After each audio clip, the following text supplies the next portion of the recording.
Tak jo. Tak tohle je moje rodina. Pojďte s námi o dětství snít, na malou chvíli zase klukem být. Být veselý a zábavný, jak život slouhý, mlouhý, mlouhým. Jak život slouhý, mlouhý, mlouhým.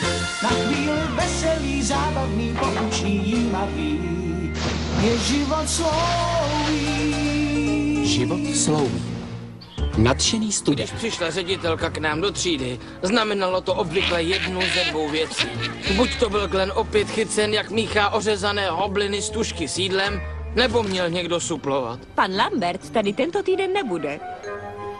Chtěla bych, abyste se ke slečně Robertsové chovali, jak nejlépe umíte. Dobré ráno, třído. Myslím, že si budeme muset promluvit o vašem oblékání. Co kdybychom se teď všichni vzájemně představili? Já jsem Robertsová a ty? Já... Slintáš. No, Páni, tady se ale někdo učí. jo, to jsem já, pan učení. Teda. Ty jsi z ní úplně vedle, že jo? Ty, pane učený. Proč bys řekla? Protože si právě dal všechny svoje knihy do mojí skřínky. Bylo jim smutno. A lopata za lopatou, nechci být komunistou. A pro pána, je čas na sprchu, jdu se umít. Tra-la-la-la-la-la, ráno je nejlepší chvíle na světě. Kdo pak je tam pro pána? To nejlepší ráno, tati. Louis, jsi to ty, koho každé ráno vykopávám z postele? To byl ten starý louhý, tati. Co tak blázníš? Přírodní vůně? Myslel jsem, že účelem je zbavit se přírodní vůně.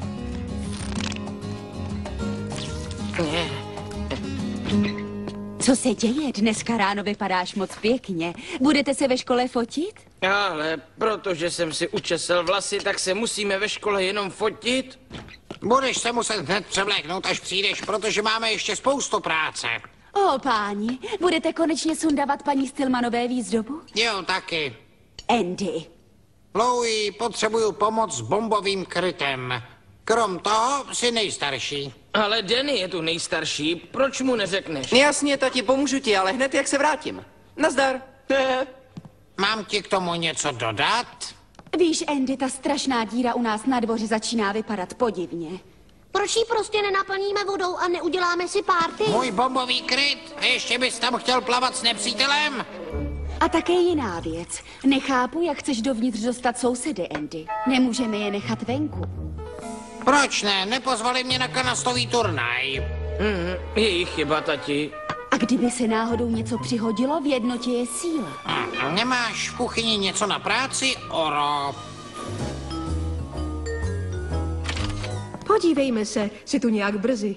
Sušenku? Já mám sice radši koblihy, ale nabídnu si rád, madam. Byl to skvělý okamžik, jen já, sušenky a žena mých snů. Dobrý den, slečno. Děkuji, Michaele, to jsem nečekala. To jsem rád. Hej, tohle jsou petunie mojí mámy. Květinářství bylo trochu z ruky. Formaldehydová sklenice mého táty. Je patolog, víte? Jak neobvyklé. Dám jí sem, aby byla v bezpečí. Nechci ji rozbít. Tomu říkám romantika. Origami. Udělal jsem to z časopisu Night Sniffera. Hej, já jsem ti ho jenom půjčil. Samozřejmě jsem nebyl jediný, kdo se snažil slečnu Robertsovou zaujmout. Je dvouvrství. Děkuji. Dnes bych vám chtěla představit velmi vzácného autora. Je to William Shakespeare a napsal jedny z těch nejkrásnějších příběhů na světě. Bože. Znáte nějaký? To byl ten o tom chlapovi a jiném chlapovi. Asi 2 kavalíři z Verony. Výborně, Louis. I když jsem nic nevěděl, necítil jsem se směšně. Ona dokázala, že jsem se cítil výjimečně. Věděl jsem, že má na ostatní chlapce stejný vliv. Miluji vás. Krásný den na projížďku. Louis, proč jen si Louis? Jo, to je ale dřina. Louis, posloucháš? No, ano, jen si zavazuju boty. Ty bláho. Ať si Greenwald nosí květiny a Scott formaldehydovou sklenici. Rozhodl jsem se naučit Shakespearea a budu slečně Robertsové stálicí. Leva, zase bou, zastavit a zpříma hleď. Bože, kdybyste vy byli v zákopech, nikdy bychom nepostavili most přes řeku Kwai. Co takhle pauzu, chlape? Je to dost těžký. Promiň, Gusy, Flanagan byl do těch cihel úplný blázen. Čau, Andersne, co pak to děláš? Zahrabáváš tchýni? Jo, moc vtipné, Jensene. Ale uvidíš, že ti to bude chybět, až na nás zaútočí nepřítel. A my zatím budeme v klidu sedět v našem regulovaně vytápěném protiatomovém a vzduchotěsném bombovém krytu. Nafta, našel jsem naftu, jsem boháč! Boháč! No, možná by byl mnohem přesnější výraz smolař. Po krátké kariéře naftového magnáta ho prasklá kanalizační trubka donutila stát se instalatérem. A jelikož podle něj byla každá návštěva železářství součástí mého vzdělání, byl jsem přizván. Andy, jak jsi daleko s atomovým krytem? Vzal jsem si na pomoc sousedy. Už nám to nebude dlouho trvat. Podívej se na ten můj. Z ořechového dřeva, bodové osvětlení, sauna. Přestěhuju se tam. Pane Flanagane, nemáte tady Shakespearea? Shakespearea? Tebe tohle taky zajímá? Můj syn se tyhle nesmysly učí na Cedrnolské vojenské akademii. Ale já myslel, že to byl voják. To ano, je ve vězení. A co má s tím Shakespearem? Na to se ho taky ptám. Tyhle děti by se měly učit něco užitečného. Mýtovat, izolovat. No, jasně, izolovat. Tohle je věc, která se hodí denně. Jaké skvělé dílo ten muž. Jak ctnostný. Když mluvíš o díle, pomůžeš už konečně starému tátovi? Zítra a zítra. Ne zítra, dneska. Hněv nepřátel můj otec očekává. Já se však skláním před problém dnešní. Tak to už jsem víc rozuměl i těm Němcům v Salernu. Kdo ho vlastně učí tyhle pitomosti? Ta dívčí víla, slečna Robertsová. Když už dělá takové věci, měla by hlavně učit 4P. Plížení, poslušnost a práci. Já myslím, že to byly jenom 3P. Cože? Ona dala pryč jedno z těch P? Otázky? Proč nedal někomu normální jméno, jako třeba Bob, Phil, Ted a Cindy? Výborná otázka, Louis. Víš, myslím, že Romeo a Julie je mnohem romantičtější než Bob a Julie. Jsem ráda, že jsi našel takový zájem. Ty Shakespeareovy věci nejsou tak těžký. Co tohle? Je něco schnilého ve státě dánském. Myslím, že to je... Děkuji ti za tak nevšední a zajímavou interpretaci. Mohl by někdo panu Glenovi pomoci? Je-li něco schnilého ve státě dánském, nebesa nám to zjeví. Velmi, velmi působivé, Louis. A za tvoji výjimečnou znalost Shakespearea tě nyní korunuji na krále Louisho Leara. Sluší ti to? Věci nemohly být vlastně lepší, dokud... Tak pojďte jednotko, pohyb. Je to opravdu nezbytné, Andy? Chci spát. Tohle je letecký útok. Pohněte svými zadky směrem do krytu a zrychlete. Ubohé, jak ubohé, když se to tak vezme, jste mrtví. Bezva, konečně můžeme odpočívat v pokoji. Přátelé, rozmístíme se, pojďte, ale chci vlastní pokoj.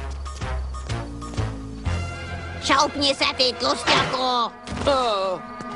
Táto, myslel jsem, že tenhle úkryt nás má chránit před nepřáteli. Hej, potil jsem se jako prase, když jsem to tady kopal a teď si nemám ani kam sednout. Tady není ani pokoj pro moji rodinu. Tohle není hotel, Greenwalde, tohle je bombový kryt. Tak já řeknu tchýni, aby nevycházela, že bude 3. světová. A co naše rodina? A dobře, to už stačí. Přátelé, Římané, krajané, půjčte mu svoje uši. Půjčit mu, co? O čem to ten kluk mluví? Snaží se říct, že potřebujeme systém. Takže rodiny, jejichž příjmení začínají od A do M, tady budou pondělky, středy a pátky. N až Z další dny. Jo, dobrý nápad, Louis. Paseř, ty máš ale chytrého kluka, Andy. Jo, on je poklad. Chcete sušenky? Jasně, sušenky, bez nápad. Přesně takhle jsme to dělali v Normandii. Děkuji. Tati, pojď už. Na stole máme snídani. Dneska ráno si nějaký čiberný, co pak? Já jsem teď raní ptáče. Fakt? Tak to už můžu říct nepřátelům, že na nás můžou házet bomby v jakoukoliv denní dobu. A tati, kde máš pomocníky? Po včerejším večírku s mlékem a sušenkami jsme se dohodli, že každý z nás se bude starat o sebe. Vždyť v jednotě přece byla taková síla. No, ty a já, to je dohromady 2 a to je číslo, které mi stačí. Promiň, tati, ale mám práci. Musím dojíst ovesnou kaši a pak si musím něco ujasnit v Shakespeareovi. Dává ti snad Shakespeare střechu nad hlavou a platí snad za tebe ten Shakespeare pojištění? Ale tati, jsem zrovna uprostřed Jindřicha IV. No a co se týká domova, tady jsem králem já a král Andy I. říká, že teď potřebuje pomoc. Těžko je hlavě té, na které koruna leží. A to znamená? To znamená, chovej se slušně ke svým dětem, nebo ti vezmou tvoje království. To je vzpoura. Kdo tě učí takovéhle hlouposti? Oro, moje záda. Ale to je překvapení. Neviděla jsem tě tady už celé 2 hodiny. Já nic neudělal, přísám. Koukej si sednout. Já vám povídám, ona je vychovává ke vzpouře. Opravdu si nemyslím, že by Shakespeare... Tohle je chaos. Člověk přece nemůže takhle řídit rodinnou jednotku. Pane Andersone, víte, rodina je skupina lidí žijících pohromadě, kde jeden druhému nabízí lásku, podporu a porozumění. Není to žádná elitní jednotka. No a já říkám, že ona mu cpe do hlavy samé hlouposti a vaší povinností je se jí zbavit. Promiňte, příroda volá.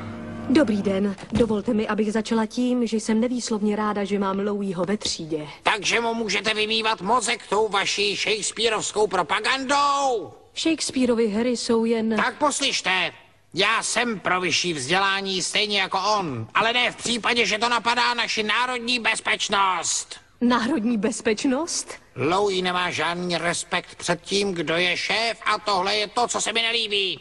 Tak to vás tedy chápu, pane Andersone. Hele, co vy o tom víte? Vždyť jste jen ředitelka a ne učitelka. Vy mluvíte přesně jako můj táta. Vy jste musel být určitě v armádě. Bojovná 5. jednotka a jsem na to hrdý. Já sama jsem byla vojenské dítě. Táta byl celou duší plukovník. Tak to se vsadím, o co chcete. O 4 předvolání a 3 nedovolená překročení, že jemu samotnému se tenhle ten Shakespeare nezamlouval. Právě naopak, je jeho velkým fanouškem. Má rád hlavně Richarda III., Jindřicha V., Macbetha, cokoliv, kde jsou meče, nebo aspoň jedna malá bitva. Shakespeare psal o válce, co? On byl taky mariňák? Ne tak docela, ale dalo by vám to hodně práce najít nějakého autora, který psal o válce tak sugestivně. Znáte to, koně, království za koně. Koně? Proč radši nejezdil tankem? Oni ještě tenkrát neměli tanky, jen luky, šípy a čas od času děla. Tomu říkáte boj? Já vám budu vyprávět, jak jsem vlastníma rukama přemohl 80 regimentů německých vojáků. Hej, pojďte sem, hej! Louisho táta je pěkný zrádce. Vy jste fakt vojenský dítě. Úžasné. Je tady možnost, že byste byla ředitelka? No promiňte. Ne, já vím, ty sušenky se mi taky trochu vracejí. Promiňte, tak co vy na to, co takhle dát slečně Robertsové plný úvazek, dámo? Je mi to moc líto, pane Andersone, ale my si to nemůžeme dovolit. Ono tady nic neznamená. Jak by to asi napsal Shakespeare? Ojo, lacina! Já? Ale já znám někoho, kdo by o vás zájem měl. Dám vám vydělat prachy, jo? Tak bylo fantastický. Víte, syn mýho kámoše chodí do Sidrnolské vojenské akademie. Zajímá vás to? Opravdu? Miluju muže v uniformě. Podívám se, co se s tím dá dělat. Jen prosím, račte, pane Andersone. Ale ne, vyračte, prosím, slečno. Prosím?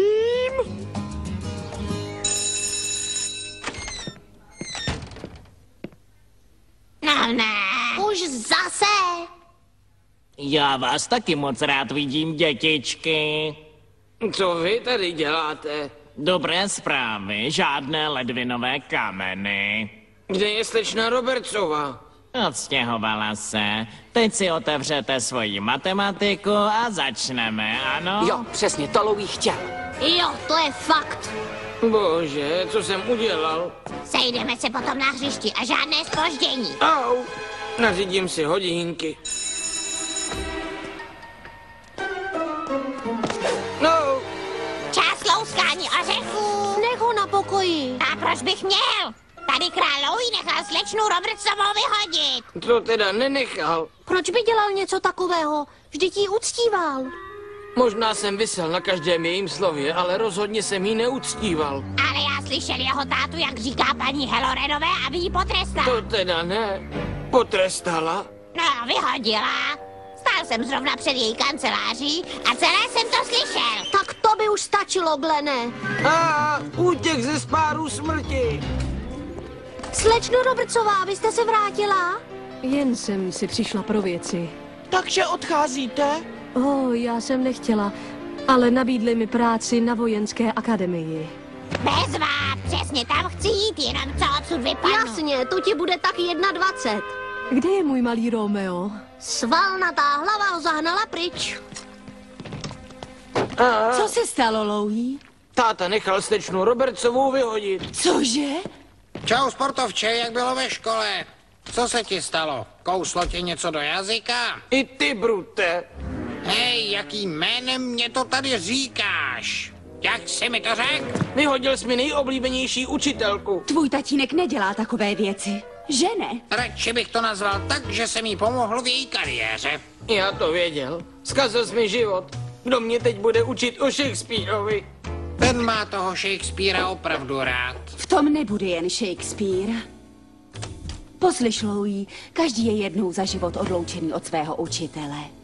Ale já od ní nejsem odloučený. Je to těžké, když někdo, koho máš tolikrát, musí odejít, je to tak? Proč to nemohl být pan Lambert, koho vyhodili? Já nemůžu být Romeo, když on je Julie. Vzpomínám, jak můj oblíbený učitel odcházel. Myslela jsem, že už mě malování nebude nikdy bavit. Ale po krátkém čase jsem si všimla, že moje kresby byly bohatší a mnohem komplikovanější. A tohle se mě nějak týká, mámo. A pravdou je, že jsem si uvědomila, co mě naučil až dávno po tom, co odešel. A mami, závěr je? Nepřekvapilo by mě, kdyby se Shakespeare stal tvým nejoblíbenějším autorem. A to i bez slečny Robertsové. Právě díky slečně Robertsové. Zdravím. Ale jak pak se máte? A jak jste daleko s bunkrem? Ten, co má táta, by se vám Slečno líbil. Robertsová, promiňte, že vás táta nechal vyhodit. Tvůj táta, že mě nechal vyhodit? Ale sakra, to teda ne. Nenechal? Ne, on mi přece pomohl dostat se na akademii a na plný úvazek. Ale já myslel... Ne, Louis, pan Lambert by se stejně vrátil hned, jak by se uzdravil. Tvůj tatínek mi prokázal velkou službu. Můj táta? A budeš pokračovat v Shakespeareovi? To já nevím. Někdy je to dost těžké ho pochopit. Tak víš co? Kdykoliv tě něco zarazí, tak se zastav na akademii a společně se na to podíváme. Co ty na to? Jako vážně? No jasně. Schoď mě do temže, jestli ne. Na. Mému nejoblíbenějšímu králi, Louismu prvnímu. Wow. Děkuju vám, slečno. Rádo se stalo, Louis. A ještě jednou díky i vám, pane. Tak s Bohem, dítě. Odloučení je vždy tak sladkým žalem. Mám říci dobrou noc, dokud ještě není zítra? Jste dobrý, pane Andy. Tak zatím, tata. Ty jsi četl Shakespearea? Jistě, víš, každý kámoš, který psal o válce, je pro mě moc důležitý. Promiň, táto. Mělo mě napadnout, že ty bys jí neudělal nikdy nic zlého. Ono je fakt bezva, ale vaří slabý kafe. Tak, jsi připravený pomoct starému otci? Víš, tati, zrovna jsem přemýšlel... Louis, půjdeme do obchodu s koblihama až potom. Je moudrý otec ten, kdo zná dítko své. To máš pravdu, chlapče. Tehdy jsme bombový kryt dokončili. Naštěstí jsme ho nikdy nemuseli použít. Ostatně o 2 týdny později jsme z něho udělali bazén. Když už jednou hloubíte na svém vlastní dvoře, té díře vždycky mnohem více sluší, když bazén se promění. A to není Shakespeare, tohle byl Louis Anderson. s tím, děti, pro boha živého? Aro, oni mě neposlouchají. A ještě mě převrhli z madračky. Je čas dát. Pro Fox Kids vyrobila DV agentura v roce 2003.